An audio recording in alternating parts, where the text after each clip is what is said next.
고객분들 상담을 하다 보니까 이미 다주택자시거나 혹은 자산이 굉장히 많은 그리고 넉넉한 분들이 많으세요. 이제 소위 말하는 슈퍼리치로 불리거나 혹은 놀면서 지내도 이제 계속 부가 쌓이는 분들 정도를 이제 닿으신 분들은 되게 공통점이 있으시더라고요. 일단 그분들은 당연히 수익성도 수익률도 중요하지만 수익률보다는 내가 얼마나 안전한 곳에 내 돈을 넣을 수 있느냐에 초점을 맞추고 계시더라고요. 그래서 당연히 이분들도 한국에서 이제 부동산을 몇 채씩 갖고 계시고 주식도 하고 계십니다. 그런데 그분들이 바라보는 관점은 이제 안전자산이라는 키워드이시더라고요.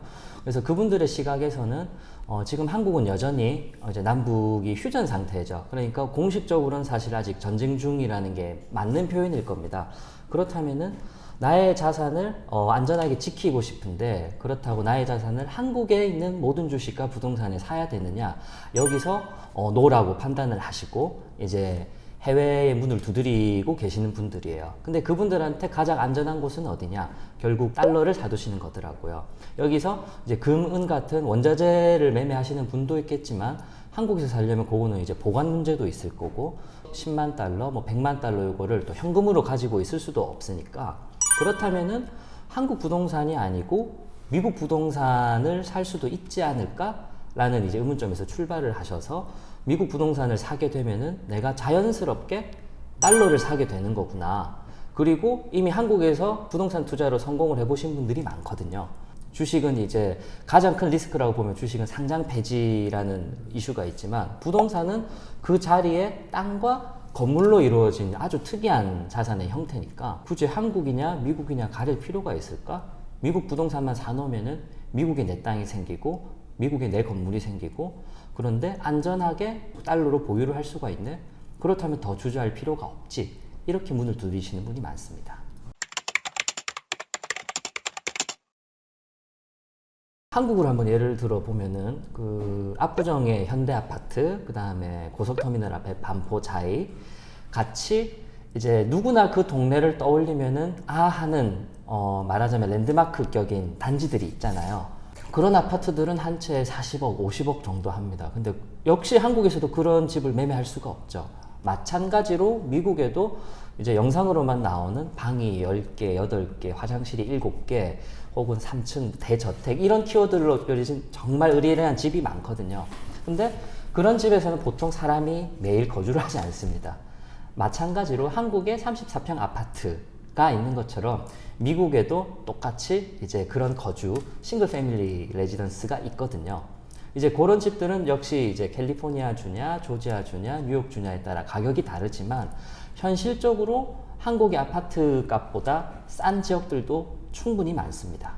예를 들어서 아직 조지아주의 둘루스라는 지역이 있는데 여긴 조지아주 애틀란타 이제 이쪽에 있거든요. 한인분들이 굉장히 많이 모여 사시는데도 불구하고 아직 집값이 그쪽은 5억, 6억 정도 선이에요. 그리고 이제 SK 배터리가 조지아주에 들어가면서 정말 많은 수의 회사들이 이제 이주를 하기 시작을 했거든요. 왜냐하면은 그런 거대한 배터리 회사가 공장을 돌리려면은 거기서 파생되는 다양한 이제 장비 회사들, 벤더 회사들도 이주를 해서 업무를 해야 됩니다. 그렇다면 그분들이 살 공간도 당연히 필요해지고, 이제 이런 식으로 접근을 하다 보면은 이제 한국에서 외국인이 투자를 하는 관점으로 본다고 하면은 여전히 좋은 투자처들이 많습니다. 정말 슈퍼리치에 해당하는 분들은 아무래도 매물 가액이 100억은 넘어갑니다. 근데 보통 100억이 넘어가면은 이제 주거용보다는 좀 상가 매물 쪽으로 치우쳐집니다. 상가도 이제 미국에 가보신 분들은 아마 익숙하실 텐데 이제 차를 몰고 가서 스타벅스로 들어가는 드라이브 스루 같은 그런 상가거나 혹은 1층에 이제 런더리 샵이 있고 그 다음에 인앤아웃 버거가 있고 그 다음에 이제 또 파머시 약국들이 있고 슈퍼마켓들이 있고 이런 1층짜리로 된 상가들이 되게 익숙하실 거예요. 그런 상가들이 보통 이제 50억에서 150억 사이에 형성이 돼 있거든요. 그래서 주거용보다는 그런 150억 정도의 상가를 찾으시는 분들이 굉장히 많고요. 실제로 추천도 많이 해드리고 있습니다. 반면에 투자에 막 입문하셨거나 혹은 이제 부동산 투자로 좀 자산을 늘려가고 싶은 분들한테는 저희가 보통 조지아주를 추천을 드리고 있어요. 결국 좋은 부동산이란 제 관점으로는 좋은 부동산이란 쉽게 팔고 나올 수 있는 지역이어야 하거든요. 쉽게 팔고 나올 수 있는 지역이란 수요가 탄탄해야 되고 거주자들이 많아야 되고 결국 쉽게 말해서 대도시죠. 근데 지금 캘리포니아의 대도시 다운타운이라고 불리는 곳은 현실적으로 좀 비쌉니다. 그래서 그쪽은 매매가액이 대충 10에서 12억 정도 필요하시거든요. 그러면 이제 계약금 명목인 다운페이먼트를 생각을 하더라도 현금이 4억에서 5억 정도는 있어야 돼요. 좀 현실적으로 부동산 투자를 진행을 해보고 싶다, 미국 부동산에 관심이 있다라고 하는 분들은 조지아주는 5억에서 6억 정도 매매가액에 있는 친구들이 되게 현실적이면서 아까 말한 그 배우 수요들도 탄탄하고 투자를 진행을 할 수가 있습니다.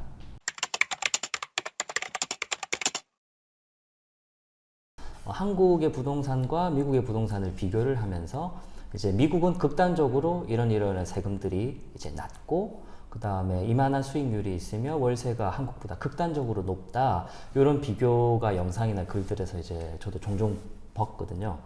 현실적인 상황을 말씀을 드리면은 그거는 조금 우선 맞지 않는 비교인 것 같아요. 왜냐면은 그런 비교들에 대한 이제 맞고 그름을 떠나서 물건 자체에 대한 비교는 얼추 맞다고 생각을 합니다. 예를 들어 한국의 10억짜리 물건과, 그럼 한국의 10억이면 대충 미국으로 치면 80만 달러죠. 80만 달러의 주택을 산다면은 실제로 한국보다 더 넓은 면적의 집을 살 수가 있어요.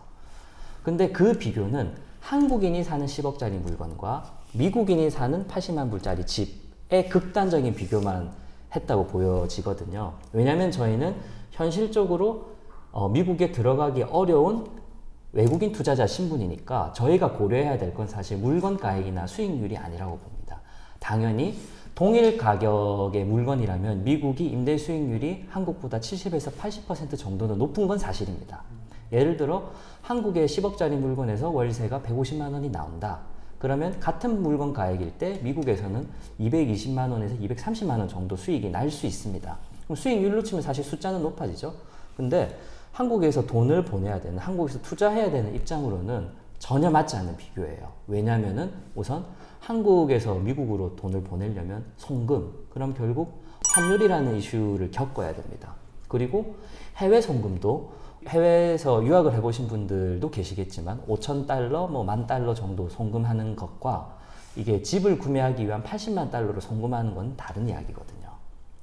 그 1차적인 이슈가 생기고, 그 다음에 외국인 신분이니까 세금 보고를 해야 되는 부분에서 물론 내야 하는 세금은 똑같습니다. 미국에는 취득세는 없습니다.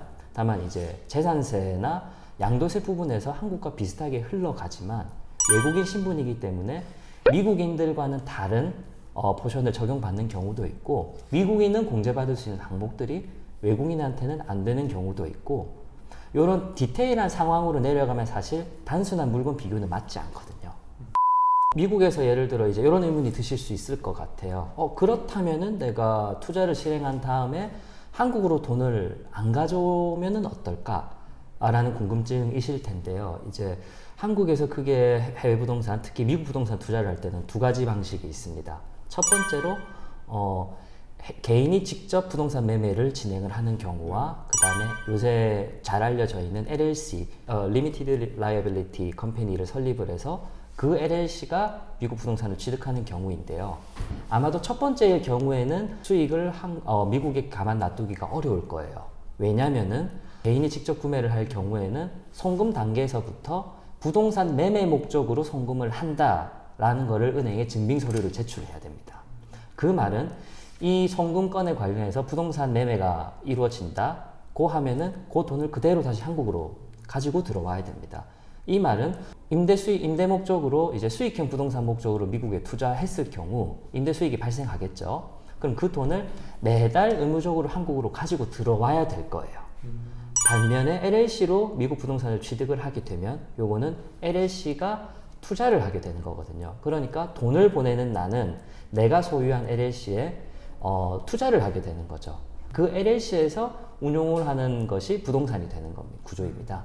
그렇다면은 그 LLC의 운용 자금으로서 이제 수익을 쌓아둘 수가 있게 되죠. 그러면은 미국에서 수익이 한국으로 건너오지 않는 한 소득으로 잡히는 종합소득세 보고 의무에서 우선 자유로워지고, 그 다음에 미국에서 발생되는 각종 경비 전략을 LLC라는 구조를 통해서 이뤄낼 수 있게 됩니다. 미국 부동산의 모든 것, 크립.